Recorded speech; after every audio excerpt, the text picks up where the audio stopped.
Welcome to Section 420, Talkin Yankees, the podcast. Well, the Yankees answer back, take Game 3 of the series by a score of 3-2, narrowly escaping there with the win, but answer back after a very disappointing Game 2 loss there. Now take a 2-1 series lead in this best-of-5 series, and if that isn't good enough, have their ace Garrett Cole ready to go for Game 4 on normal rest here, looking to close out the series in advance.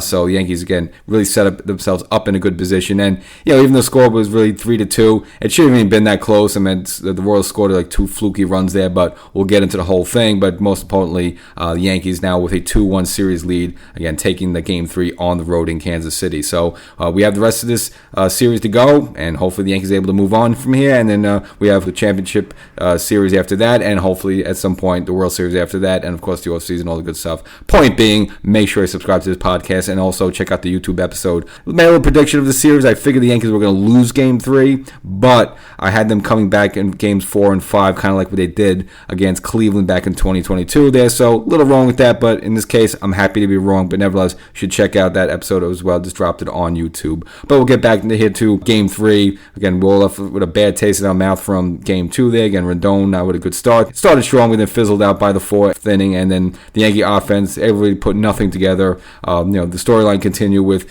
Judge, having a poor postseason that kind of somewhat continued in this game a little bit, but he at least had a couple of good swings in this one. Gave a ball a ride, which we, all thought was out. At least Bob Costas thought was going to be out there. So looks like his swing is getting a little bit better, but still not back yet. But of course, as mentioned before, the hero of this one, Giancarlo Stanton, not only with the go-ahead home run, but early in the game, an RBI double. Then has had a single up the middle, which really ended up nothing, but just still tattooed the ball there, which was kind of a precursor to what he was going to do with his final at bat, which was the home run. And then, if this isn't shockingly enough, as much as we've been joking around and kind of complaining about his speed and lack thereof, actually steals a base in this game. So had kind of the game of a lifetime in this game. And again, coming at a time where Yankees is needed the most, because this offense just really just down and out. Again, they won the game great, but they're still not doing what they're supposed to be doing. They did have a bases loaded situation here. And what they end up with, just one sacrifice fly, and then after Soto's sacrifice fly, Judge makes out. So again, kind of some of these same themes continue. Again, the offense not really clicking in full cylinders here, but of course, then again, Stanton, as he always does, doesn't really hit as many as he used to. But again, when he does make some contact, and he didn't really make great contact, it was kind of a pitch up and in there off of Bubic, and he just kind of just muscled it out there. Again, it wasn't one of his typical golf swing kind of low line drive home runs that kind of could just go over the wall. This was kind of long arching moonshot. Then they kind of went deep well into the left field there at Kauffman Stadium to again give the Yankees a 3-2 lead, and it was just the Yankees bullpen able to hold on, even when Luke Weaver there got a little bit of a jam in the bottom of the 8th there, first and third situation, 2 outs. But the Royals, what they basically do is they just bludgeon you to death with singles, so they probably wouldn't be looking for the 3-run home run. They just probably looking for a single. They what they normally do, but again, Weaver able to get out of that jam and then have a pretty smooth 9th inning there. The Royals going to Tommy Pham or off the bench there, and I always complain about this with the Yankee players, but how about himself there? He just come off the bench, he's cold, he hasn't seen anything yet, and what does he do? Swings at the first pitch, easy ground out to Volpe there, and they're able to close out the game. But as I kind of mentioned before, it shouldn't have even gotten to that, because another really unsung hero of this game who's probably not going to get much credit is Clarke Schmidt. Now, Clarke Schmidt versus Seth Lugo. You would give the advantage to Lugo in that situation. I know Lugo didn't last long in this playoff game against the Orioles, but the last time he faced the Yankees, I know that was almost about a month or so ago, had a dominating performance, going 7 innings, just gave up 3 hits and 10 strikeouts. So, you see that situation, this is the season that Lugo's had there. You would figure that, again, Lugo would be at the advantage, and Clarke Schmidt, again, not only has pitched for a while, but hasn't started a postseason game ever for the New York Yankees. Only appearance was coming out of the bullpen in 2022, and he actually blew the save there in a situation. So, I figured he'd be okay. I didn't think it'd be over his head there, but you didn't expect him to outpitch and outshine Seth Lugo, but it's actually what he did. Now, his damage that happened to him in the 5th inning, it was kind of fluky because he was really cruising along the whole game. Obviously, but 2 outs there, kind of an check swing hit there by Adam Frazier. The ball kind of dribbled there in the shortstop hole, and it was just kind of those situations where the defense, the way they were aligned, there was no play on him. There's nothing to do about it. Okay, fine, he's on first base in there. And then Isbell, I wouldn't call it like almost tomahawked the pitch, but he took an outside pitch and kind of sliced it, and it probably, I would say 75 times out of 100, that probably would have sliced foul, but the ball actually just kind of maybe because it was hit low enough, actually went directly to left field there, dropped in,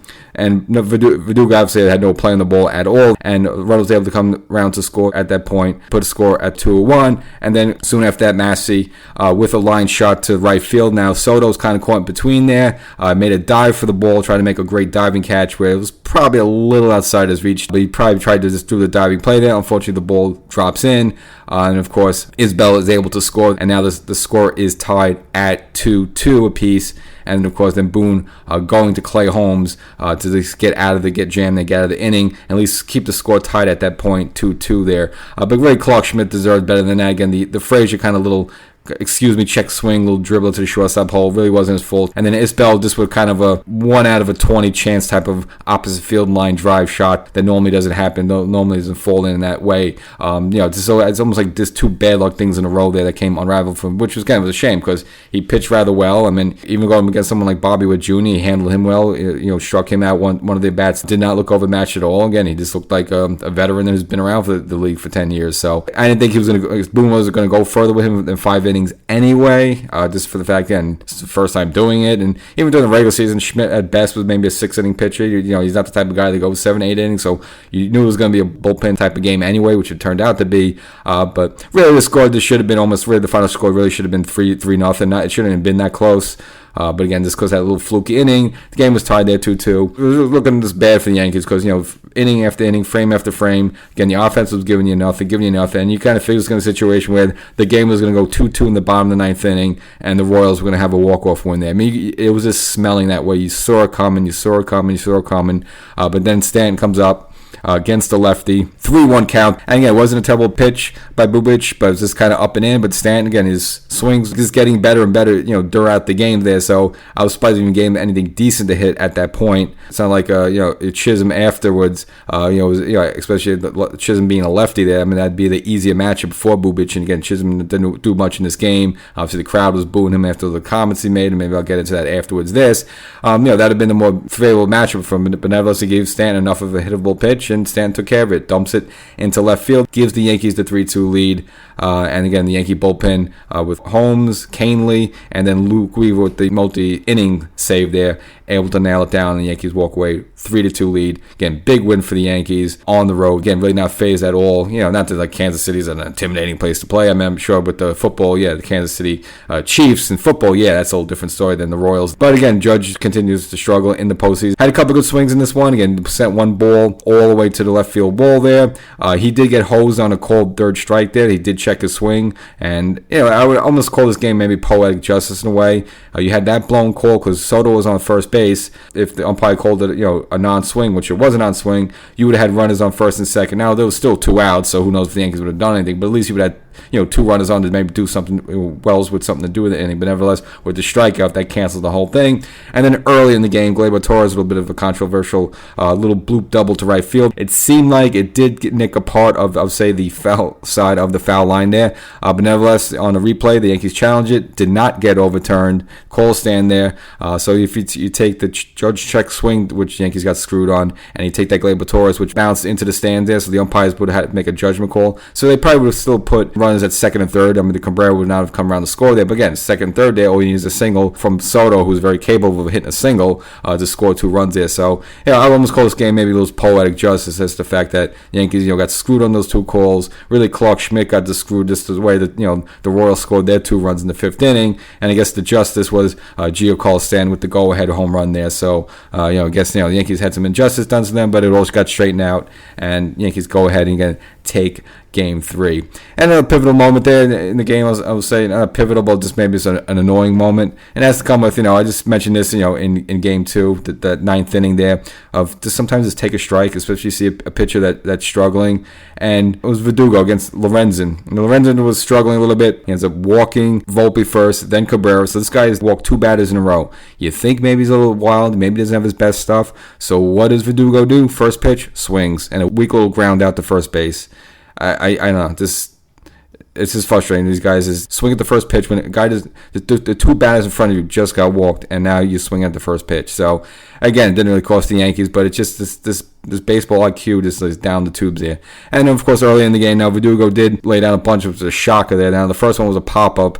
which was gross, and it almost looked like it was going to be caught by the catcher. Then on his third attempt, finally, he did lay down the bunt, so okay, congratulations, but he looked ugly doing it, and it's just, at that point, even though it's old school baseball and the bunt was the right call, if you can't bunt, then don't bunt, because more than likely you're going to pop the ball in the air. This case, he didn't, he got the job done, okay, fine, but Verdugo, I don't know, I know he was the game one hero, got the go-ahead hit, but then you see boneheaded plays like that, and it just really makes you scratch your head. But if you look at the Yankees, what they did this game, and you never think you would see this, you got to sacrifice bunt, you got to sacrifice fly, and then you get a stolen base by Giancarlo Stanton. So, when do you ever get that in a Yankee game? Just probably got to look back in the history books of that one. And I just like to see, just some of these younger Yankee players, such as like Volpe. He's been having some great at-bats. He's been taking walks. There was a situation in the game against Lugo. He was down 0-2, worked the count to 3-2, and then crushed a single up the middle. So Volpe, his first time doing this. He's the second year as a Yankee. He looks very comfortable. He doesn't look intimidating. He takes his strikes. He has a good eye at the plate. Oswaldo Cabrera has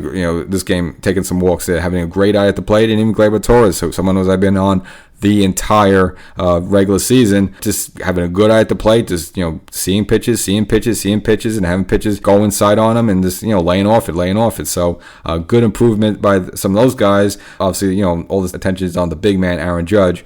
Again, who's still, failed to get a hit in this series. And look, if you want to look on the flip side for the Royals, Bobby Witt Jr. is in the same boat there. He's their big superstar, and he hasn't done, diddly squat in this series as well. But of course, Judge is the Yankees, the bigger name, and again, he's been doing this now for longer than Bobby Witt Jr. So the focus is on him. But I think he's coming out of it a little bit. Just the way, Stanton, you saw this game as it progressed, his swing started getting better and better. Had a couple of good swings in game one there, even though he didn't come up with much. But you're seeing Judge finally getting some good swings, even in game two. He took a ball opposite field there to the warning track in right field. So, he's starting to get his swings a little bit better. He's getting on base a little bit more. So, hopefully at some point, and maybe it's game 4, he finally, puts on a bit of display, and we could have maybe like a 6-0 or 6-2 win versus, these nail biters. The Yankees had to squeak out a 6-5 nail biter in game 1, and then you have a 3-2 nail biter win in game 3. Now, I'm not making excuses for the guy, but also I've read something today that maybe Judge has been under the weather a little bit over the past week, so I don't know, whether he has a cold or something, who knows? I mean, we don't see him coughing and sneezing, but is that an excuse? I don't know, but just throwing it out there because it's what I heard. So, Yankees are set up now. Now, there's no off day in between these games 3 and 4, so they're going to go right back at it, and that's probably why we really don't extend anybody too much. Probably could maybe let Canely go a little bit more, but he didn't want to do that. Kind of push Holmes to the limit, but Holmes really looked cool as a cucumber. He really didn't struggle much in this game. And again, if the Yankees have an opportunity to bring Weaver out, whether the Yankees are ahead by 5 runs, 2 runs, 1 run, doesn't matter what how many pitches Weaver had tonight. He had about 20, maybe a little under. He's just definitely go for the throat. And it's going to be Garrett Cole, as mentioned, a rematch of the Game 1 matchup, Garrett Cole versus Michael Wacha. And again, I just foresee a better version of Garrett Cole than we saw in Game 1. Because right off the bat, in the first inning, he was getting hit hard. He just didn't look right. And whole game, he was just kind of around the strike zone. And, the Royals just basically slapped him all over the place. I think Cole will be a better version of himself. And even Michael Wacha might be a better version of himself. So he didn't look like that good either in the first game, especially that first inning, issuing a few walks there. So that's a matchup. But the path right now, things look more favorable for the Yankees. Very good chance to get to close this out in Game 4, and then you don't have to worry about Game 5 there. So, that's the situation. Now, as I mentioned in the YouTube episode, I thought the Yankees were going to lose this Game 3, and we're going to need a kind of a 4-5 game comeback, which I thought was very feasible. And even if they lost this, I don't think it was Panic City. But now the fact that, you got probably a better start out of Schmidt and a worse start out of Lugo than you expected here. And, of course, just, getting that Stanton, home run just at the right time kind of changed all that. But whether the Yankees won or lost Game 3, I still think you're going to get a good outing from Cole there. So still, I think the Yankees are in a good position to close this out, hopefully, on Thursday night in Kansas City. So that's the episode.